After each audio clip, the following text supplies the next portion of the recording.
Alright, day 2 of our unit on polynomials and rational functions. Video notes go along with section 2.2 in your book. We're going to be talking about polynomials of higher degree. But before we talk about polynomials of higher degree, let's talk about polynomials of degree 2, aka quadratic functions. I want to sketch this graph, but in order to do so, I need to find the x-intercepts and the vertex. So, among some other things. So let's talk about how to do that. Let's take our function, which is negative 2x squared minus 4x plus 30. Let's factor that negative 2 out to get x squared plus 2x minus 15, because then I can factor that as negative 2 times x plus 5 x minus 3, which tells me that my x-intercepts happen when x is negative 5 and when x is positive 3. Now, if I start to factor it just like that, but stop and only factor out from my first two terms like that, that is what I'm going to use to complete my square. And I know I'm going to need to take half of that term. So I know I'm going to end up with negative 2 times x plus 1 quantity squared. But what does that really equal, negative 2 times x plus 1 quantity squared? Well, let's see. X plus 1 quantity squared is x squared plus 2x plus 1. So we've got negative 2x squared minus 4x minus 2. And notice that the first two parts of theirs, the first two terms, negative 2x squared and negative 4x, are exactly the same as what I started with. But instead of a positive 30, I have a negative 2, so I need to add 32 to both sides to get back up there. So my completed square is negative 2 times x plus 1 squared plus 32, which tells me that my vertex is the point negative 1, comma, 32. So 30 is going to be my y-intercept, so I know I have the point 0, comma, 30. Now let's put all this together and sketch a graph from it. So, boop, boop. X-intercepts at 1, 2, 3, 4, 5, and 1, 2, 3. Y-intercept at 30, so I'm right there. Vertex at 1, comma, whoa, wait, I messed that. That looks better since I'm dealing with positive 30 and positive 32. Except that actually still looks bad because Mr. Reed is a goof and the x-intercept, or the vertex, is happening at negative 1, 32. And then I have my intercepts, and I can sketch in my terrible looking parabola. It's really hard for me to draw good looking parabolas on here, but alas, I try. The last point I know has to be on here, has to be that point right there, which is going to be negative 1, comma, 30, because of that beautiful symmetry that runs through our graph. And if I wanted to verify these other things, like showing that, well, negative b is going to be negative 4, so negative 4 is going to give me positive 4 over 2 times a is negative 2. So I get 4 over negative 4, which gives me that negative 1 that we were talking about. Oh, and that point should be negative 2, comma, 30, my bad. And then I could plug back into the original equation with the x value of negative 1 to get my corresponding y value. But I'm not going to do that. So let's talk about what we're going to do today. We're going to learn the basic ideas of what a polynomial is, what it needs to look like, what it needs to follow. And we're going to explore some techniques on how we can graph them. So first off, look at the 2 on the left versus the 2 on the right. A big glaring difference is that this graph over here is discontinuous, while these are all continuous. That is something polynomials have to be. They have to be continuous. Also, notice this abrupt, pointy, immediate change in direction right there cannot happen with a polynomial. Polynomials have to be smooth. So they have to be continuous, and they have to be smooth. No abrupt changes like that. No instantaneous changes, if you will. And all polynomials are going to be of the form y equals ax to the n plus bx to the n minus 1 dot dot dot down to plus dx plus e. It's just a fancy way of saying it's a bunch of x terms with various powers and various coefficients being added or subtracted together, and there may be a constant term at the end.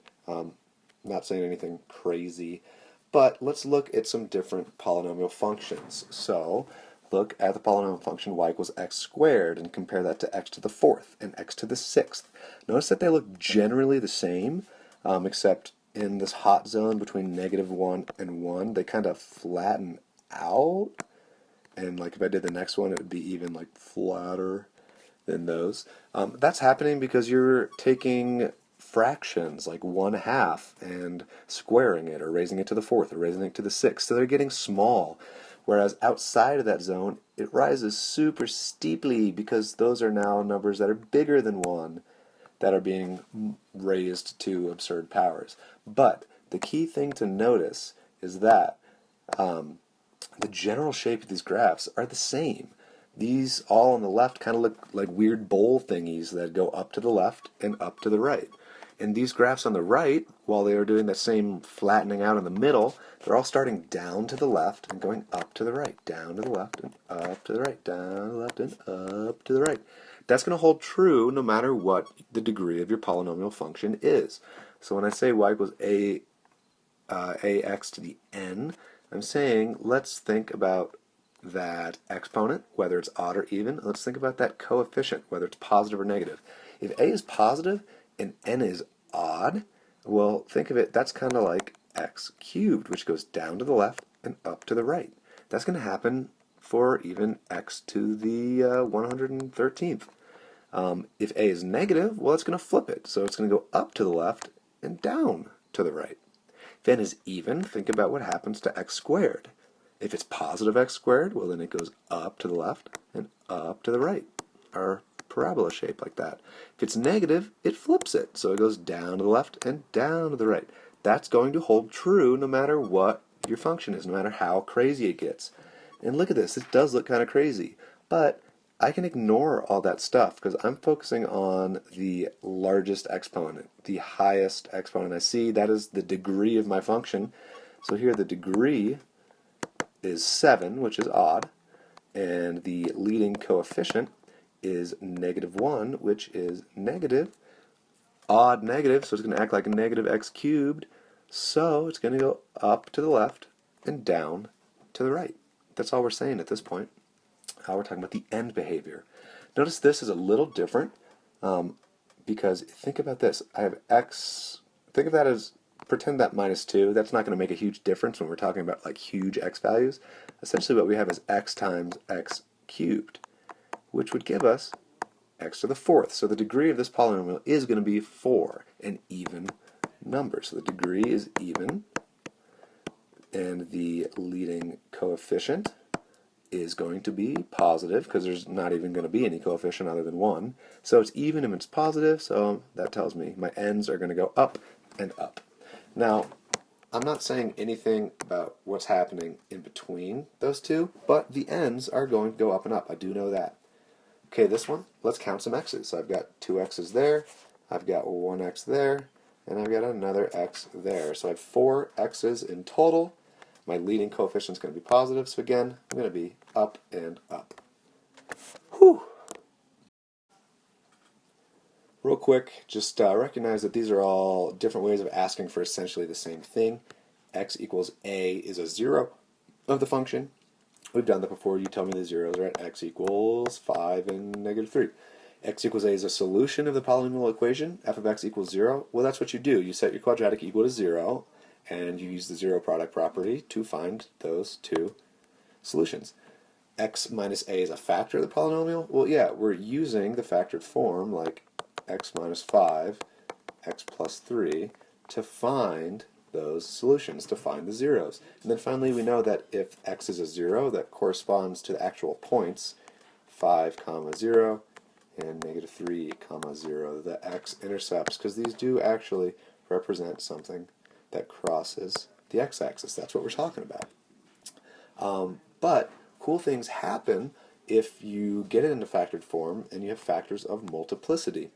If the multiplicity of one of your factors is an even number, like that 2 there makes that a 0 of multiplicity 2, that tells me that my graph at that 0, which if you look at the 0, that 0 is going to be happening at x equals 3, that 0 has to bounce off of the axis, as opposed to that factor, which has a multiplicity of 1, an odd number, it's going to cross at x equals negative 2. So let's put it all together. End behavior, it's going to be a third degree polynomial. Coefficient is going to be positive. So it's going to start down here. It's going to cross there. It's going to have to turn and come back down and bounce off that axis and go back up. Sweet! So that 0 would cross, that would bounce, that would cross, that would cross, and that would bounce. So let's not talk about that yet. Let's sketch this graph real quick. Let's use what we know. So the degree is going to be 2 plus 1 is 3. The leading coefficient is going to be positive. It's just a positive 1. So that tells me that my end behavior is going to be down and up. And then my zeros at x equals negative 3 is going to bounce because of that even 2 right there. And my 0 at x equals 4 is going to cross because of that 1 right there, an odd number. So put it all together. 1, 2, 3, 1, 2, 3, 4. And it's starting down here. It's going to bounce like that. It's going to turn and come back and cross right there. And notice I didn't put any scale on my y-axis because this is just a rough sketch. That's the general shape of the graph, but I'm not saying anything about any particular y values other than the x-intercepts. But the best way to figure out what your graph should really look like, put a few points in. Plug in a few x values, like plug in an x value around here, and see what your corresponding y value is going to be. Let's do this one also. So same thing, the degree is going to be 3 plus 1 is 4. The leading coefficient is negative.